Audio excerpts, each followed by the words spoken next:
안녕하세요. 카자흐스탄인을 위한 종합한국어 6을 함께 공부하고 있는 순정입니다. 안녕하세요. 한내일입니다. 잘 지내셨어요? 오늘도 같이 7과를 공부하겠습니다. 네, 오늘 7과는 사회복지를 주제로 공부하는데요. 한넬리 선생님, 저는 사회복지라고 하면 스위스라는 나라가 가장 먼저 생각이 나는데요. 선생님은 어떠신가요? 저는 미국에 대해서 생각이 나는데요. 덴마크도 있고요. 그리고 유럽에서도 많은 나라에서 사회복지가 잘 되고 있어요. 네, 한넬리 선생님이 말씀하신 것처럼 사회복지가 점점 많은 나라에서 관심을 가지고 있는데요. 자, 사회복지라고 하면 국민의 기본권을 인정하는 제도로서 많은 나라에서 사회복지 제도를 마련하고 있습니다. 그럼 선생님, 카자흐스탄의 사회복지는 어떤가요? 카자흐스탄은 젊은 나라로서 요새 급하게 선전을 하고 있는데요. 그래서 예전과 보다 요새 사회복지에 대해서 많은 관심을 가지고 있어요. 네, 그렇군요. 네. 발전을 빠르게 하면 할수록 사회복지는 더욱 관심을 갖게 되는 것 같습니다. 자, 그럼 오늘 7과 사회복지를 한번 공부해 볼까요? 네, 7과에서는 사회복지에 대해서 공부해 보고 있는데요. 그럼 사회복지 제도와 관련된 어휘들을 먼저 살펴보겠습니다. 네, 사회복지라고 하는 것은 국민들의 생활의 안정과 또 직업, 또 의료, 교육의 교육의 기회를 제공하는 것을 말하는데요. 자, 또 빈민구제라는 목적을 갖기도 합니다. 여기서 빈민이라고 하는 것은 아주 가난한 사람을 말하는데요. 그럼 사회복지제도의 목적과 또 사회복지제도를 수행하는 한국의 기관, 또 수행하는 공무원에 대해서 한번 정리해 보겠습니다.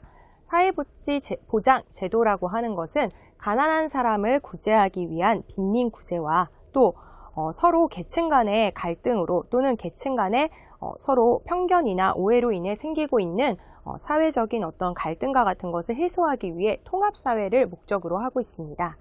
한국에서는 보건복지부라고 하는 기관에서 사회보장제도를 관할하고 있는데요. 보건이라고 하는 것은 국민의 의료와 관계된 것이고요. 복지라고 하는 것은 국민 삶의 행복과 관계되는 부분이겠죠. 또 이를 수행하는 공무원은 사회복지사라고 이야기를 합니다. 자, 그러면 여러분 사회복지와 관련돼서 어휘를 계속해서 살펴보겠습니다.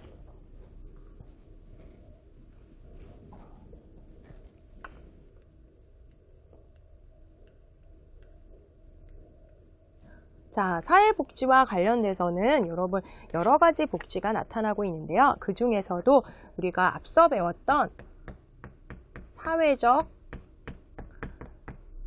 약자에 관련된 복지제도가 많이 있습니다. 자, 사회적 약자라고 하면 여러분은 어떤 계층의 사람들이 생각나나요? 네, 어린이에 해당하는 아동도 사회적 약자라고 할 수 있겠고요. 또 나이가 많은 노인 또는 어린이도 아니고 나이가 많은 노인도 아니지만 또 우리 사회적으로 조금 소외받고 있는 청소년을 위한 복지도 있습니다.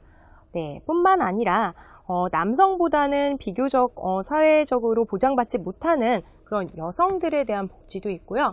또 몸이 불편한 장애인들을 관한 복지 제도도 있습니다. 자, 그리고 우리 앞서 보건복지부라는 곳에서 한국에서는 한국 사람들의 복지를 위해서 일을 하고 있는 정부기관이라고 했는데요.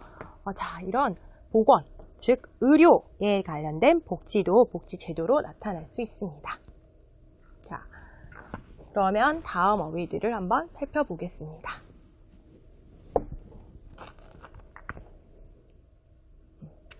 자, 사회적 약자계층 아까 정리했다시피 아동, 청소년, 노인, 또 여성, 장애인으로 살펴볼 수 있겠고요. 건강은 의료복지와 관련이 된다고 할 수 있겠습니다. 자, 사회복지 관련된 어휘를 계속 공부하고 있는데요.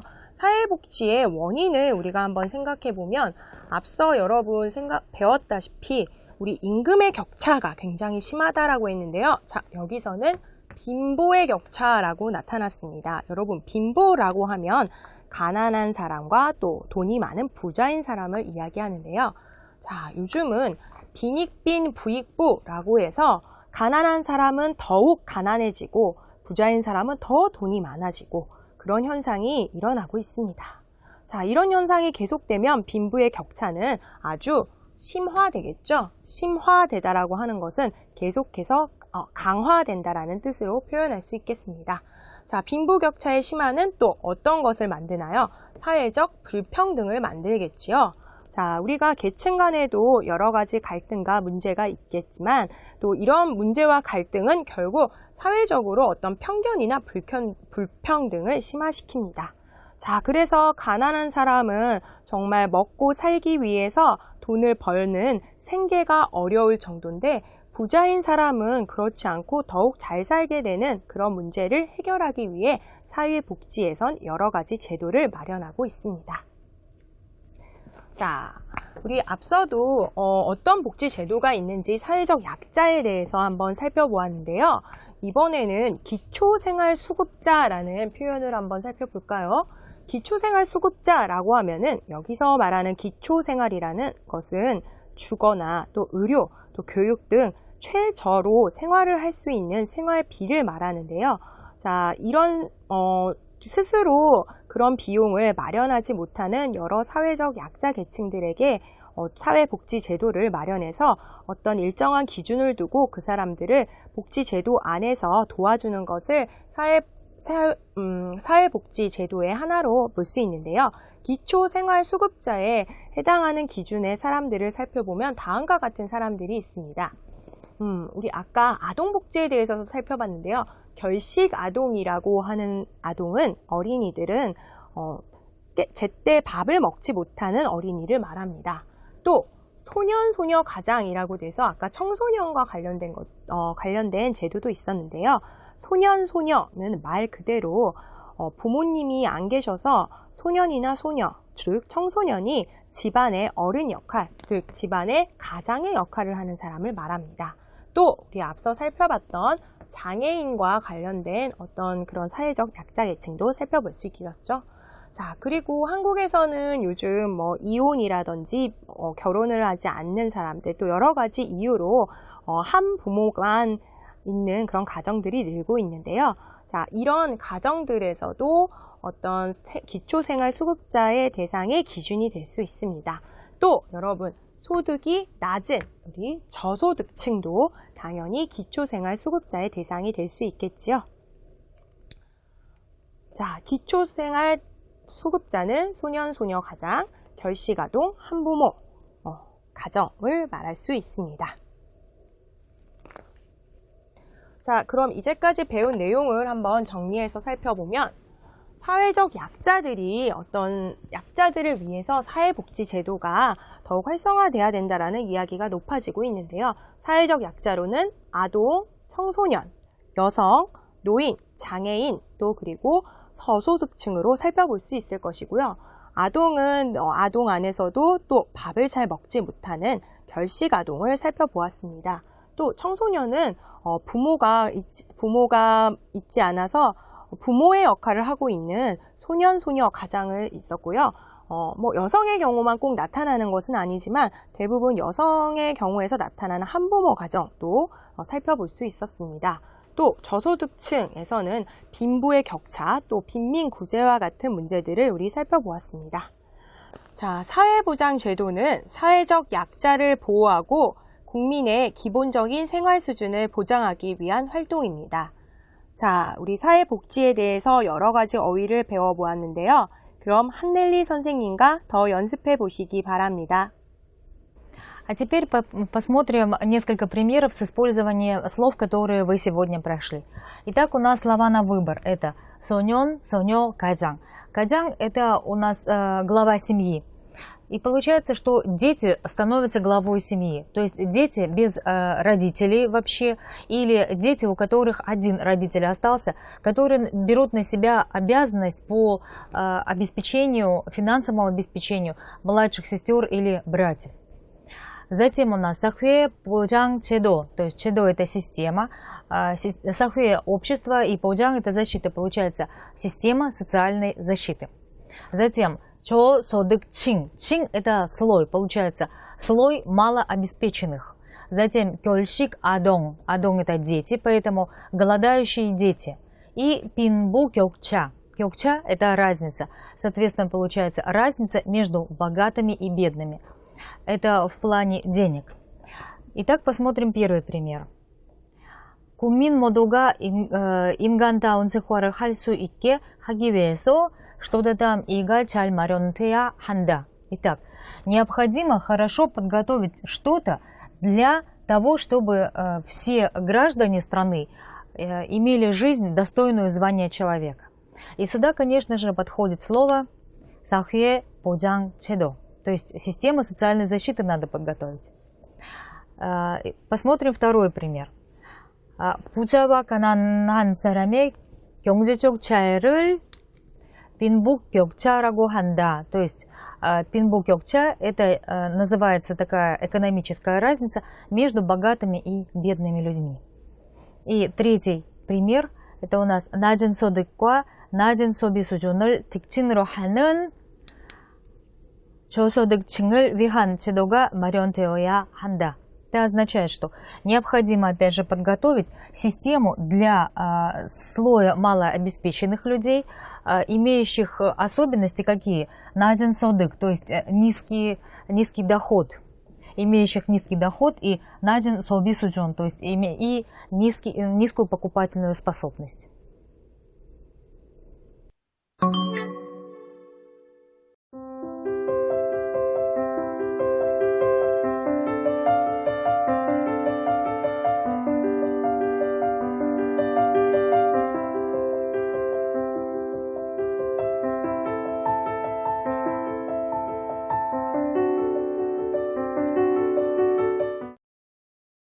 Мы приступаем с вами к изучению грамматики. И первая грамматическая форма у нас – это форма «чи анкосоя», которая выражает последовательность действий. Причем действие или состояние, выраженное во второй части, оно следует за действием, выраженное в первой части. Послушаем объяснение 선 선생님. 여러분은 한국에 와보신 적이 있나요? 한국에 와보신 적이 있다면 아마 한국에 오기 전에 그동안 이해하기 어려웠던 한국 문화를 직접 체험하면서 이해할 수 있었던 부분도 있을 것 같습니다. 아마 아직까지 한국에 와보신 적이 없다면 왜 이런 문화가 있는 거지? 라는 의문을 갖는 것들도 생길 텐데요. 저도 여러분과 똑같이 외국어를 공부하면서 그런 경험을 했습니다. 자, 오늘 배우는 첫 번째 문법 지 않고서야는 현재 상황을 가정하여서 현재의 반대 상황을 가정하여서 뒤의 상황을 강조할 때 사용하는 문법인데요. 예문을 보면서 더 공부해 보도록 하겠습니다. 자, 여러분 첫 번째 예문 한번 살펴볼까요? 직접 들어보지 않고서야 무슨 일인지 알 수 없어. 직접 들어보지 않는다면 여러분 무슨 일인지 알 수 있을까요? 지금 이 일이 어떤 일을 말하는지 알 수는 없지만 여러분이 직접 경험하고 직접 체험한 일이 아니라면 무슨 일인지 정확하게 알기 어렵다라는 것을 예상할 수 있을 텐데요. 자, 앞에 상황은 어떻습니까? 직접 들어보지 않는다라고 해서 현재 상황을 부정했고요. 뒤에는 무슨 일인지 알 수가 없다라는 결과를 강조했습니다. 자, 그러면 이 문장을 바꾸어서 이야기해 보면 직접 들어봐야 알 수 있다라는 내용의 문장으로 바꿔 볼 수 있겠습니다. 자, 두 번째 문장을 한번 살펴보겠습니다. 미치지 않고서야 어떻게 그런 말을 할 수 있을까? 라는 문장이 있는데요. 네, 여러분 이런 문장 혹시 한국 드라마에서 들어본 적 있나요? 너 미치지 않고서 이럴 수 있어? 라는 표현. 아마 한국 드라마를 좋아하는 학생이라면 한 번쯤은 들어봤을 법한 표현인데요. 네, 이때도 이 사람은 정말 미쳤을까요? 아니지요. 미치진 않았지만 그것을 가정하고 어떻게 그런 말을 할 수 있을까? 이건 정말 이해할 수 없어 라고 하는 뒤에 문장을, 상황을 강조했습니다. 자, 이런 상황을 강조하기 위해서는 이렇게 반어적인 의문문을 사용하는 경우도 있습니다. 자, 여러분 다음은 여러분 교재에 있는 그림을 보면서 살펴보겠습니다. 두 친구가 이야기를 하네요. 네, 친구 옆에는 아주 많은 돈을 사용하는 사람이 있는데요. 저 사람 정말 돈이 많은가 봐. 네, 그랬더니 다른 친구가 이렇게 이야기합니다. 많겠지. 그렇지 않고서야 어떻게 저렇게 돈을 펑펑 쓸 수 있겠어? 네, 그렇지 않고서야 해서 그렇지는 앞에 친구가 말한 전체 문장을 이야기하는데요. 지 않고서야는 보통 앞에 사람이 말한 전체 문장을 부정적으로 가정하여 이야기하는 경우도 있습니다. 네, 그리고 여기서는 돈을 펑펑 쓰다라는 표현을 썼는데요. 한국에서는 돈을 아주 많이 쓸 때 돈을 펑펑 쓰다라는 표현도 사용하는 것을 기억해 주세요. 자, 그럼 여러분 한번 다음 문장들 중 어떤 것이 맞는지 틀리는지 한번 살펴볼까요? 숙제를 다 끝냈지 않고서야 라는 표현이 있는데요. 지 않고서 앞에 시 왔습니다. 또 숙제를 다 끝내겠지 않고서야 지 앞에 get이 왔고요. 자, 여기서는 마지막 문장에서는 숙제를 끝내지 않고서야 라는 표현이 나왔는데요. 자, 지 않고서야는 앞에 어시나 get이 사용될 수 없습니다. 숙제를 끝내지 않고서야 어디 잠을 잘 수 있겠니? 라는 마지막 문장은 맞는 문장이네요. 자, 이때도 숙제를 끝내지 않는다면 잠을 잘 수 없다라는 문장을 이야기하고 싶은데 좀 더 강조하기 위해서 반어적인 의문문을 사용했네요.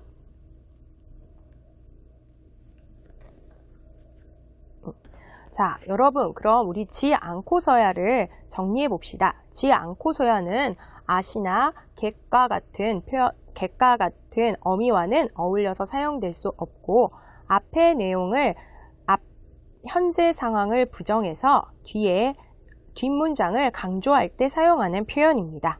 자, 그럼 한델리 선생님과 더 연습해 보세요. Посмотрим еще пару примеров с использованием грамматической формы чи анкосуя. Итак, у нас первый пример такой. 왜 직접 그곳에 가려고 합니까? Почему вы собираетесь ехать туда лично? И в ответе у нас 직접 경험해 보지 않고서야 어떻게 그들의 생활을 알 수 있겠어요? В этом окончании присутствует элемент эмоциональности, который выражается таким образом, что если я сам лично не попробую это, ну тогда как я смогу узнать, как они живут? Посмотрим второй пример. 민수 씨가 일을 무척 잘해요. 민수 замечательно работает, отличный работник. Вставляем у нас предложенную форму вместе с окончанием. Получается 네, 태어난 내력이 있지 않고서야 그렇게 모든 사람에게 인정을 받을 수 없어요.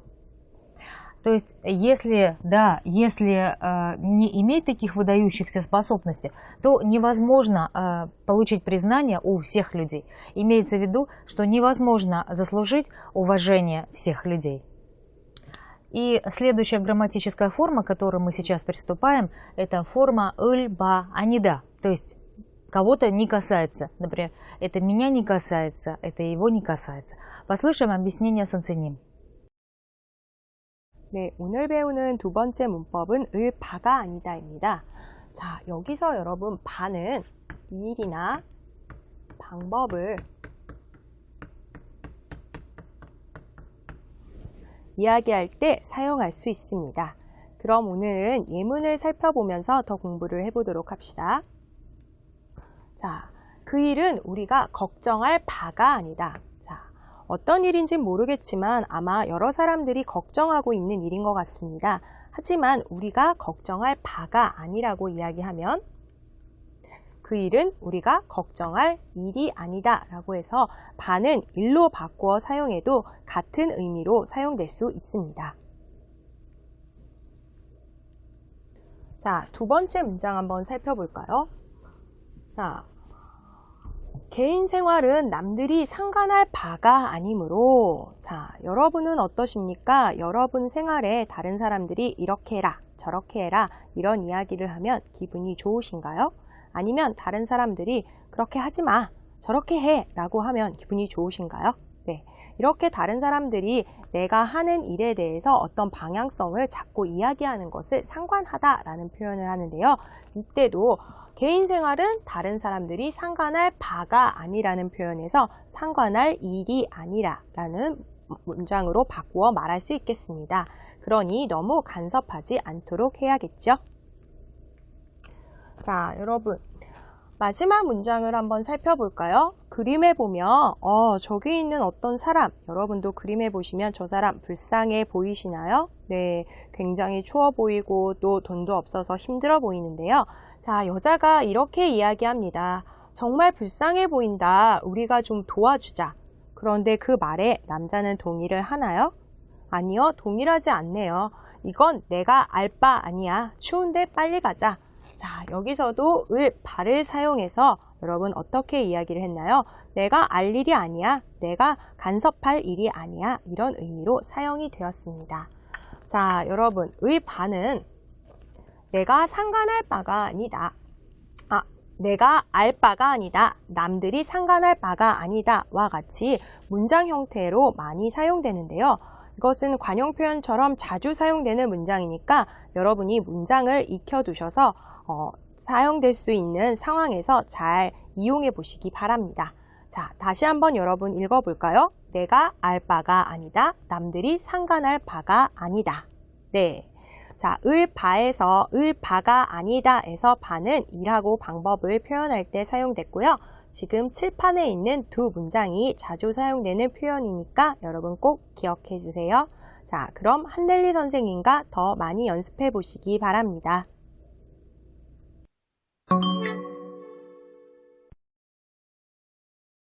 선생님, 네. 제가 얼마 전에 신문 기사를 읽어보니 밥을 먹지 못할 정도로 가난한 학생이 아직까지도 많다라고 하네요. 네. 전 세계적으로 먹지 못하는 아이들은 헤아릴 수 없을 정도로 많다고 하네요. 네. 소득의 격차 때문에 아이들이 이런 일을 겪는다니 참 마음이 아프고 안타까운데요. 선생님, 이런 아이들을 도와줄 수 있는 방법이 없을까요?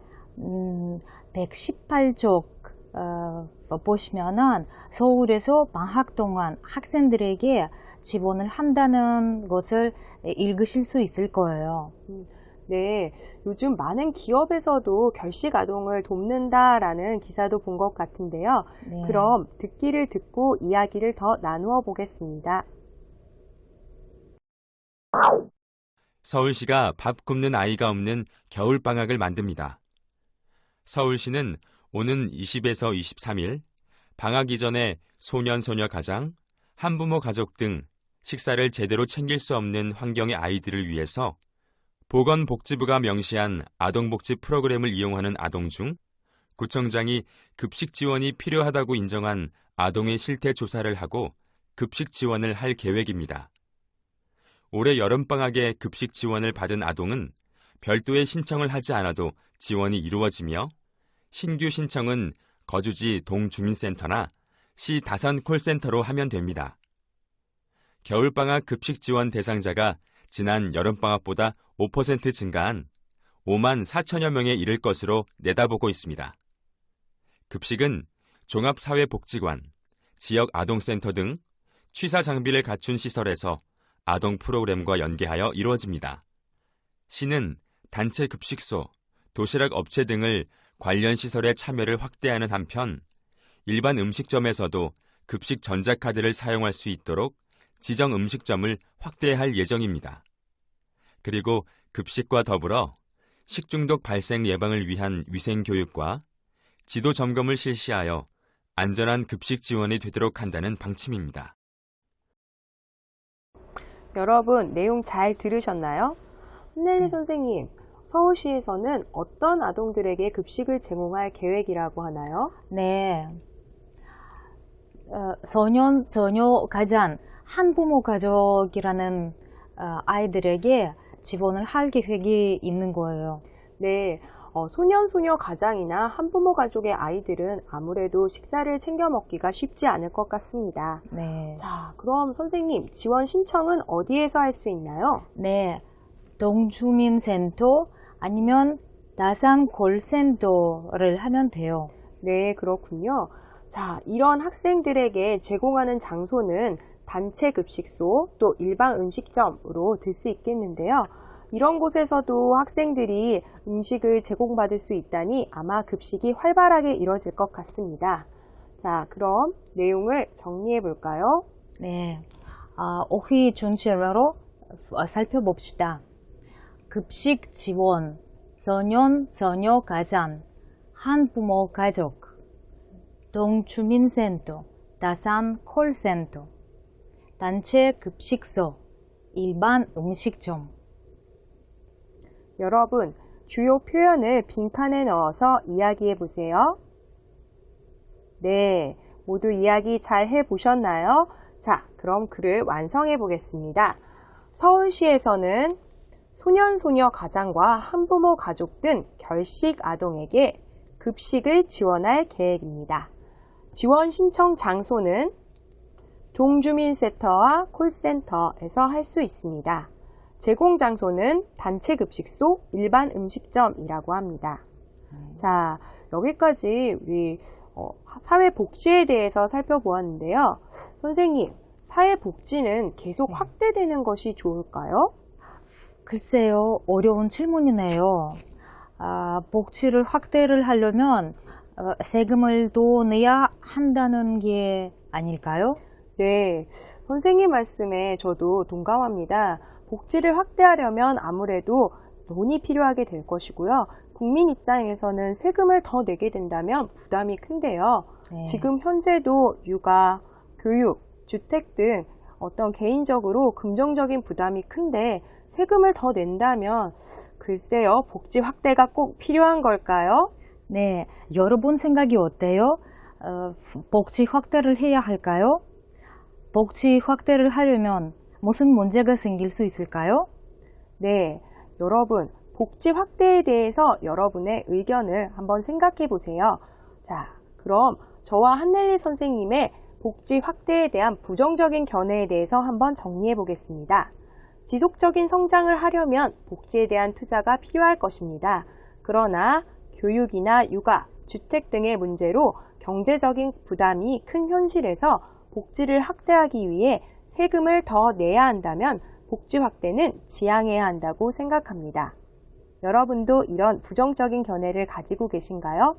여러분, 긍정적인 견해를 가지고 계신다면 여러분의 의견과 근거를 잘 정리해서 반드시 이야기해 보시기 바랍니다.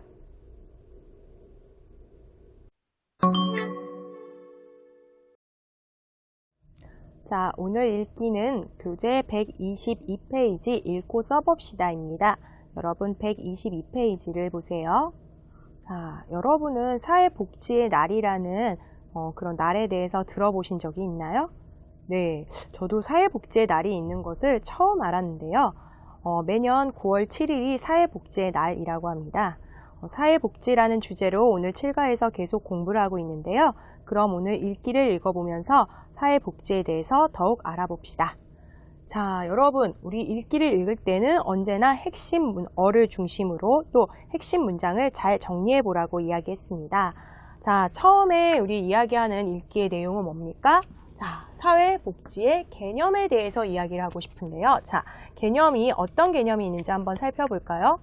사회복지의 개념은 시대에 따라 그리고 각국의 경제적 발전 정도에 따라 학자마다 견해의 차이가 있기 때문에 아직 통일된 개념의 정의가 이루어져 있지 않는 상황이지만, 자, 사회복지의 개념은 어떻습니까? 지금 정의가 아주 정확하게 이루어져 있지는 않습니다. 하지만 이 읽기에서는 어떻게 나누어 살펴보는지 한번 봅시다.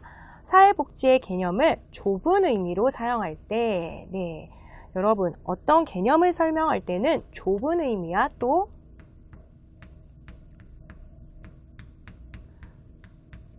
넓은 의미로 나누어서 살펴보는 경우가 많은데요. 자, 먼저 그럼 좁은 의미로 사용할 때를 살펴보겠습니다. 좁은 의미로 사용할 때는 소년, 소녀 가장, 노인, 장애인, 저소득층 같이 평균적인 생활 수준에서 낙오된 사회적 약자에 대한 특수한 사회적 보호 방책이라고 규정할 수 있다. 자, 좁은 의미에서 정의를 내려보았는데요. 어떤 사람들에게 위해서 사회적 약자, 여러분 기억이 나시지요? 예, 사회적 약자에 대해서 어떤 방책이요? 보호를 하는 방책, 즉 방법이라고 이야기하고 있습니다. 자, 첫 번째 문단에서는 사회적 사회복지 개념의 좁은 의미에 대해서 여러분 살펴보았습니다.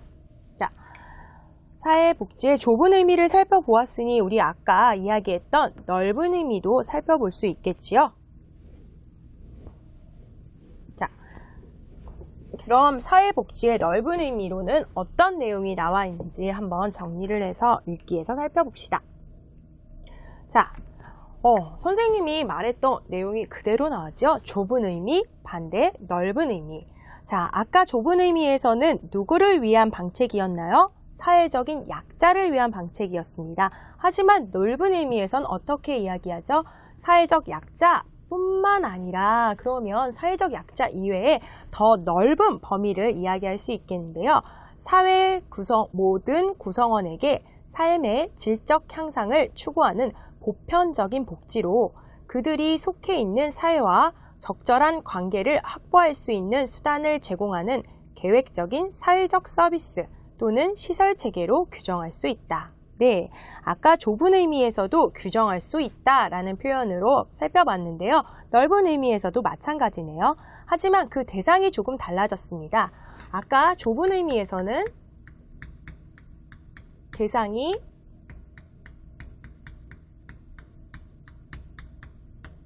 사회적 약자였다면, 자, 우리 넓은 의미에서는 대상이 어떻게 바뀌었죠? 사회 모든 구성원으로 바뀌었습니다. 자, 그래서 우리 두 문단에서는 사회복지제도의 넓은 의미와 좁은 의미를 살펴보았습니다. 그 대상이 다르다라는 거 여러분 잘 아시겠죠? 자, 그래서 이 살펴본 두 가지 우리 개념에 대해서 다시 한번 이야기할 때, 자, 이런 이야기를 하네요. 간단히 말하자면, 자, 이런 여러분 표지어, 접속어들을 우리 읽기를 읽을 때 잘 기억하라고 여러 번 이야기했죠? 사회복지는 사회 구성원의 일생 동안 생활 향상과 행복을 목표로 하는 직접, 간접적인 방책을 통틀어 일컫는 말로 일정한 생활 수준 및 보건 상태를 확보하기 위한 사회 정책 및 제도의 조직적인 체계라고 규정할 수 있다. 자, 여기서는 어떤가요? 좁은 의미, 넓은 의미를 모두 살펴본 다음에 다시 한번 정리한 내용이 나오는데요. 자, 이 정리한 내용을 살펴보면 사회 구성원을 위한 사회 정책, 제도 등을 우리 사회 복지라고 할 수 있다라고 하네요. 자, 그래서 여기서 그러므로 라는 또 접속어가 나오게 되네요. 사회복지의 중요성은 100번 강조해도 지나침이 없다.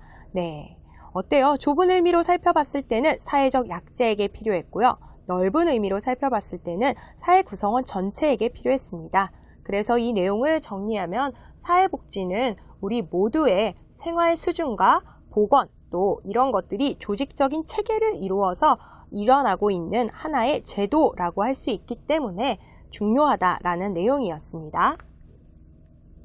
자, 여기까지는 사회복지의 개념을 조금 나누어서 살펴봤는데요. 자, 사회복지 사상은 어떻게 흐름이 있었는지 이번에는 사회복지 사상에 대해서 살펴보겠습니다. 자, 사회복지의 사상이라고 하면 사회복지의 어떤 개념의 생각을 말하는데요. 자, 역사적으로 먼저 살펴봤네요. 자, 어떻게 두 개가 있다라고 합니다. 두 개로 형성이 됐는데요. 자, 이런 두 개를 말할 때는 어떤 표현을 쓰죠? 그 하나는 또 다른 하나는 이란 표현을 써서 두 개를 이야기하고 있구나 라는 것을 여러분이 알 수 있습니다. 네, 사회복지 사상은 역사적으로 두 개의 흐름을 형성해 왔습니다. 하나는 개인의 가치와 책임을 강조하는 것, 다른 하나는 사회국가의 책임을 강조하는 것입니다. 두 가지가 앞서 말한 것 내용처럼 조금 상반되는 내용이네요. 자, 또는 개인적인 책임은 중세 이전의 사회와 미국과 같은 현대 자본주의 경제체제에서 강조되고 있으며 오늘날 유럽의 여러 나라는 개인성보다는 사회성을 강조하는 복지체계를 추구한다. 네, 그래서 우리 역사적인 흐름으로 보면 개인을 중요시 여기는 것은 자본주의 경제체제, 자, 개인의 가치를 중요시 여기는 것은 자본주의 경제 체제의 미국의 예를 살펴볼 수 있을 것이고요. 자, 네요. 사회가 국가의 책임을 강조하는 것. 자, 국가의 책임을 강조하는 것은 개인보다는 사회성을 강조하는 유럽과 같은 나라에서 살펴볼 수 있겠습니다. 자, 여러분도 이렇게 핵심 내용을 정리할 때 간단한 이런 도형을 그리면서 정리를 해보면 내용의 중심을 알 수 있기 때문에 더욱 도움이 될 거라고 생각합니다. 자, 그럼 여러분, 사회복지에 대해서 우리 계속 배우고 있는데 이제 복지의 개념 여러분 잘 이해가 되셨나요? 또 복지에 어떤 사상이 있는지 여러분이 잘 파악하셨을 거라고 생각합니다. 여러분 읽기를 꼼꼼히 읽어보시기 바랍니다. 오늘 쓰기에서는 사회복지에 대한 인식의 변화라는 주제로 이야기를 해보도록 하겠습니다. 자, 사회복지에 대해서 계속 공부하고 있으면서 여러분도 사회복지에 대한 인식이 조금 바뀌셨나요? 네. 한국에서는 사회적 약자에 대해서 사회복지 제도가 비교적 잘 마련되어 있는데요.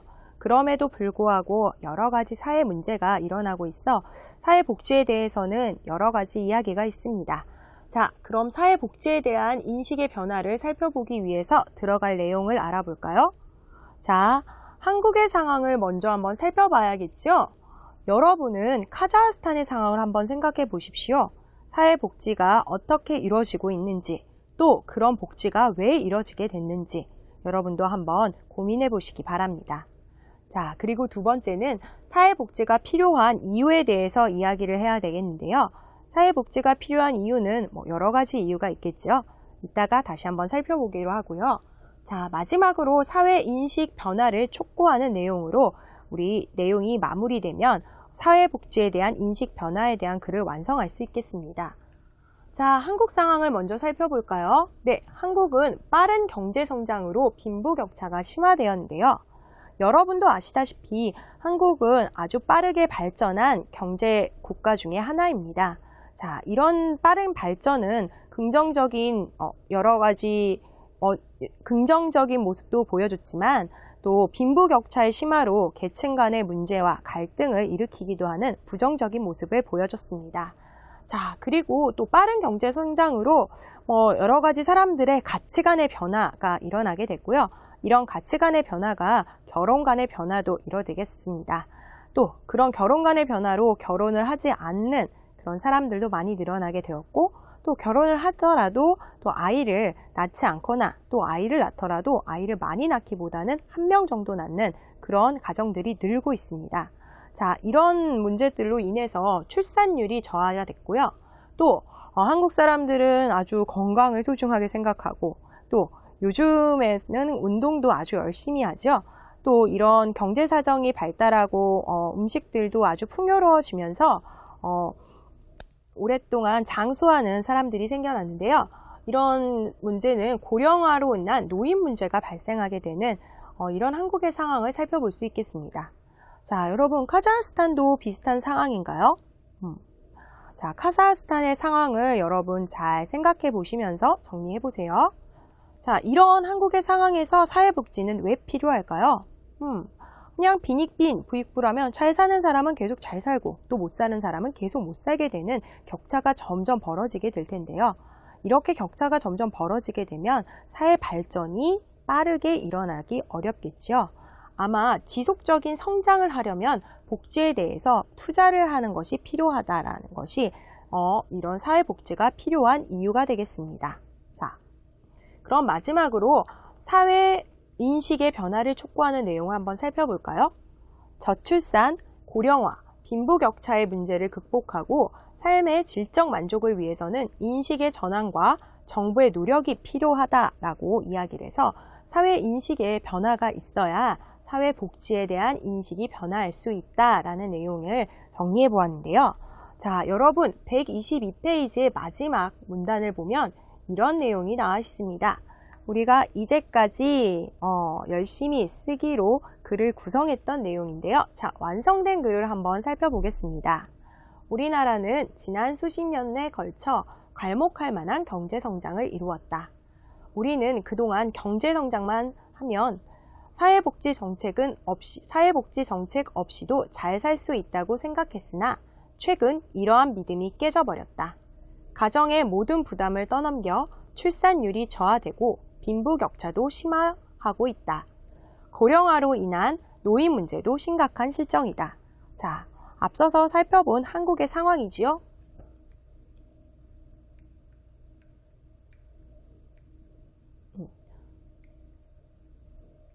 네. 제대로 된 성장이 되려면 사회복지에 대한 투자가 필수이고 복지에 대한 투자가 없으면 지속적인 경제 성장도 이루기가 어렵다고 본다. 자, 여기까지가 여러분이 아까 구성했던 사회복지가 필요한 이유입니다. 그러므로 저출산과 고령화, 빈부격차의 심화, 삶의 질적 만족 등 성장과 복지가 어우러지도록 하는 사회복지에 대한 국민의 인식 전환과 정부의 노력이 필요하다. 네, 어때요? 인식의 변화를 촉구하는 내용이었죠?